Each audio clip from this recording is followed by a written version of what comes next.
नमस्कार, जय हिंद साथियों। आप सभी का स्वागत है एक बार फिर से आपके अपने इस YouTube channel total learning inter पे। तो दोस्तों, बिहार बोर्ड के क्लास 12th वाले स्टूडेंट्स के लिए केमिस्ट्री का शॉर्ट क्वेश्चंस लेकर के आ गए हूं, जो कि आपके बिहार बोर्ड के एग्जाम में 2 मार्क्स में ये क्वेश्चन पूछे जाते हैं।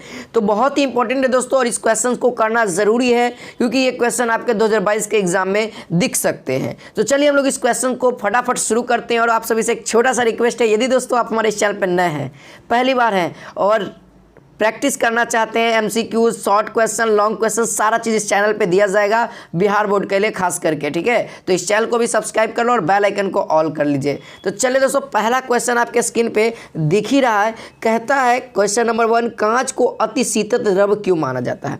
तो इसका आंसर देखिएगा दोस्तों, कितना सुटेबल ढंग से लिखा गया, जिससे एग्जामिनर पूरा में पूरा मार्क्स देगा। नहीं, 2 मार्क्स का क्वेश्चन है तो 2 मार्क्स ही देगा। तो देखिए, इसमें मैंने लिखा है द्रव को अभिलाक्षणिक गुण, है ना, द्रव को अभिलाक्षणिक गुण अर्थात बहने की प्रवृत्ति होती है। कांच भी इस गुण को प्रदर्शित करता है, यद्यपि यह अत्यंत धीमा बहता है। पुराने इमारत की खिड़कियां और दरवाजे में लगे कांच के, है ना, कांच के शीर्ष के अपेक्षा अन्य स्थल पर मोटे हो जाते हैं, है ना। आप लोगों ने देखा होगा दोस्तों, जो पुराना, बहुत पुराना सालों 20 साल 30 साल से है, उसका जो ऊपर का सिरा देखिएगा, शीशा खिड़की में लगा होता है ना शीशा, ऊपर का सिरा देखिएगा और उसके बाद नीचे का सिरा देखिएगा, तो नीचे वाला मोटा होगा ऊपर वाले की अपेक्षा में। ठीक है, यही बता रहा है कि वो क्या होता है। यहाँ पे देखिए, क्योंकि कांच अधिक मंदता, है ना, अधिक मंदता से प्रवाहित होकर अन्य स्थल यानी कि नीचे वाला भाग को मोटा कर देता है, और इसी कारण से कांच को अति शीतल द्रव कहा जाता है। तो यही चीजें लिखनी है दोस्तों, और आपको ये क्वेश्चन 2 मार्क्स में आएगा। ठीक है, तो इंपॉर्टेंट है, इसीलिए मैं आपको करवा दे रहा हूं, और इस चैनल पर रेगुलर मिलते रहेगा। कमेंट करके बताना है दोस्तों कि आपको और किस किस सब्जेक्ट का चाहिए।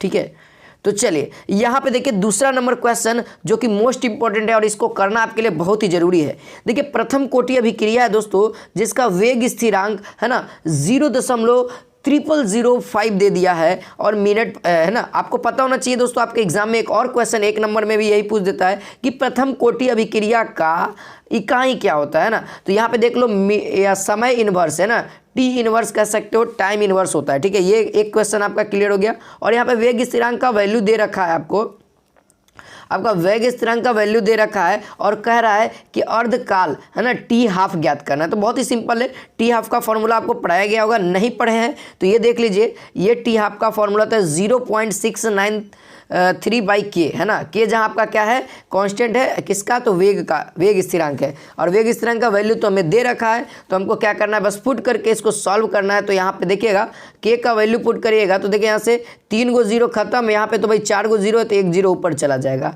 और यहाँ से 5 एकम 5, 5 गुना का 10, तो 693 में 2 से गुना करिएगा तो कितना देगा, 1386 मिनट, यानी कि 1386 मिनट इसका अर्ध आयु काल है। ठीक है, इंपॉर्टेंट है, मोस्ट इंपॉर्टेंट। देखिए, ये क्वेश्चन जो दिख रहा है ना दोस्तों, क्वेश्चन नंबर 3, ये आपके 5 मार्क्स के एग्जाम में, 5 मार्क्स में भी आ सकता है और 2 मार्क्स में भी आ सकता है। तो दोनों तरह से प्रिपेयर रहिएगा 5 मार्क्स के लिए। अभी मैं केवल आपको 2 मार्क्स के लिए यहाँ बता रहा हूँ। 5 मार्क्स वाला जब क्वेश्चन करवाऊंगा लॉग क्वेश्चन, तो उसमें मैं इसको मेंटेन कर दूंगा। देखिए, मेथनोइक अम्ल तथा इथेनोइक अम्ल में अंतर करें, है ना, अंतर करना है। तो इसका आंसर देखिए मैंने क्या क्या लिखा है। पहला टॉपिक मैंने लिखा है, मेथनोइक अम्ल टॉलेन अभिकर्मक को सिल्वर दर्पण में अभिकृत करता है ना। मेथनोइक अम्ल टॉलेन अभिकर्मक को सिल्वर दर्पण में अभिकृत करता है। और इसी का जस्ट उल्टा क्या हो जाएगा दोस्तों, इथेनोइक अम्ल टॉलेन अभिकर्मक को सिल्वर दर्पण में अभिकृत नहीं करता है। अगर दूसरा रीजन की बात करें, दूसरा रीजन है हमारे पास, मेथनोइक अम्ल HgCl2 का उजला अवशेष तथा Hg का काला अवक्षेप देता है। ठीक है, अवक्षेप देता है। और यहाँ पे अगर तीसरा, इसका अगर हम बात करें इथेनोइक अम्ल का, तो यह इथेनोइक अम्ल HC, है ना, HgCl2 घोल को अभिकृत नहीं करता है ना। तो यहाँ पर ये 2 गो लिख सकते हैं, 2 मार्क्स के लिए बहुत ही पर्याप्त है। तो ये 2 गो आप लोग याद कर सकते हो। ठीक है, तो आप लोग थोड़ा बहुत पढ़ लो इसको, बहुत ही ज़्यादा इंपॉर्टेंट है।